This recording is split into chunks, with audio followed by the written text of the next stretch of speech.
Good afternoon, ladies and gentlemen. It's a pleasure to be here today, and in particular, I'm honoured to be speaking with Morad today about the impact of the indoor environment and communities on health and well-being. So we'll get started, since we're quite short on time. So Morad, I wanted to start by just asking you, what would you say is probably the least known or undiscussed area of health in terms of the impact on our indoor environment? Thank you. So we've heard all day about the importance of healthy environments, and it was about 10 years ago that we introduced the idea of a healthy building standard.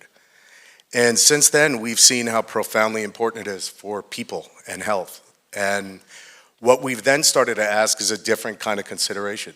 So at which periods in life is it the most important? And so there are certain periods that are more high stakes. We like to call it intergenerational well-being. And so we've done a lot of work to codify and be specific about these high stakes periods and what environments mean during these periods. So the beginning of life is very important.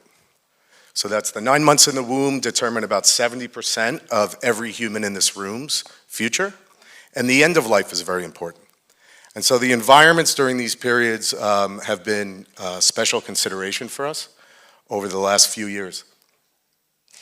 I think you really touched upon something really interesting about the impact on the early stages of development. When we talk a lot about WELL and the WELL standard, a lot of it's focused on commercial buildings. Sure. And the impact it has on people in their working life, and not so much on people in the early and at the end of their life. Mm-hmm. What other buildings, aside from commercial buildings, do you see the WELL building standard and other health and well-being initiatives succeeding and really having a big benefit? Well, we've had a profound impact, I think, in public education, schools, universities. We're one of the largest providers of wellness solutions in the United States. We've had a significant impact in our seniors and elder communities. We have about 700 WELL communities now as well. And we're looking constantly at how to apply this in various use cases. So it's a universal toolkit. It's not meant to be a one-size-fits-all per se. It's meant for everybody, though, so it does, I think, apply to everything. And I think as we identify more and more research and data, you start to actually understand the impacts it has on those different typologies like education. Mm-hmm. The more you apply those initiatives, the more data that you get, and the more we become aware of all these impacts because we have the research to back it up. Right. Now, you were involved in launching the WELL Living Lab, and there's a lot of research that group has done to help improve and identify the impacts of the indoor environment.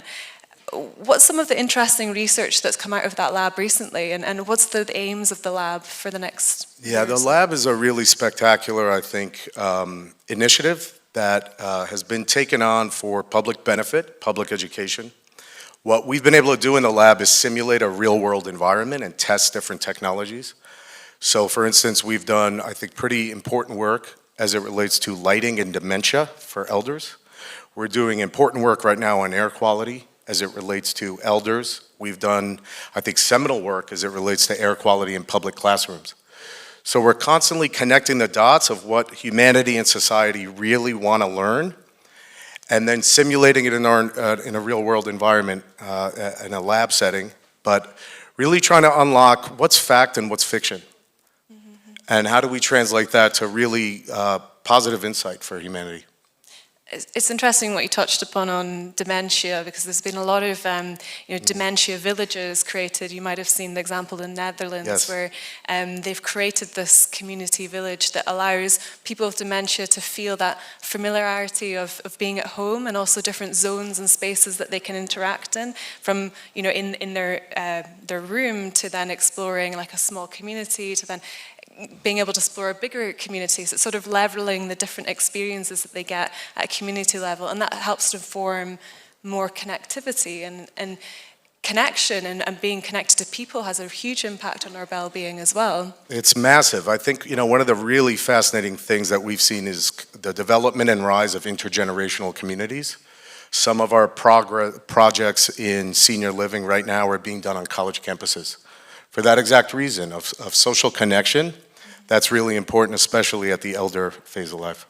And I think when you're at that age as well, it can often be overwhelming, and if you're in a big, busy, bustling city, to feel connected to people, and loneliness is a huge impact in a lot of cities, particularly with elderly people who may not have friends and family around, and being in these more connective communities, things like having spaces where you get to interact with your neighbors easier has a big impact on your well-being.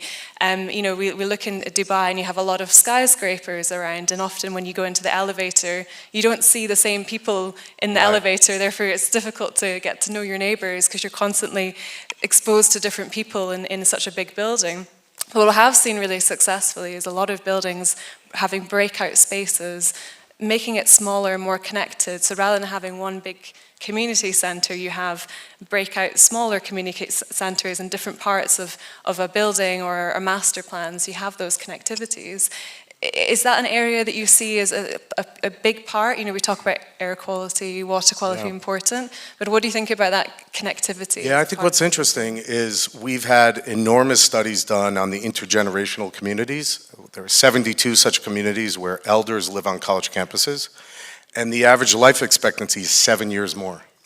Wow. Just by virtue of having this connectivity at the social level and the intention to connect generations.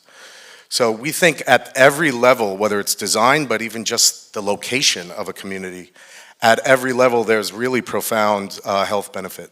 Yeah, that's fascinating. Yeah. And going back to the maternal health a little bit, do you think that people are not aware about the impact that this is having on the fetus, or is it something that people need to get more research and knowledge of, or where do you see that space growing in that? Well, it's really interesting because the science is really well established, and I think if you look at something like air quality during the maternal fetal period, there's enormous, I think pretty shocking data that's come out that talks about particulate matter actually being in fetal tissue for 3 generations onward. So there's no more important consideration than this period as it relates to something as obvious as air quality.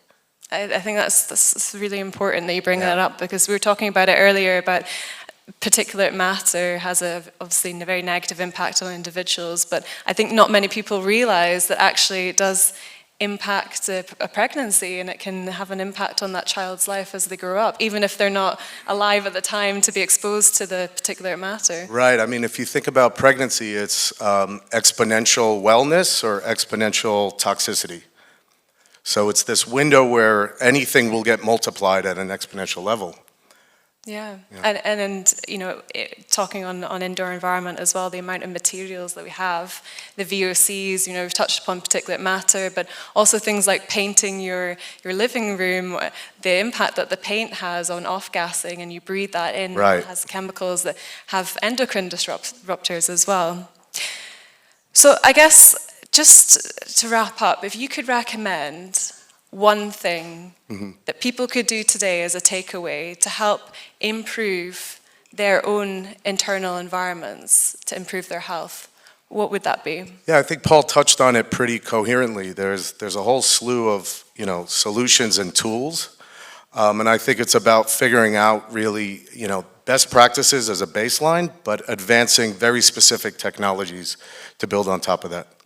I definitely agree. Digitalization and technology is going to have a huge impact in the world in the future. Thank you very much. It's been a pleasure talking with you.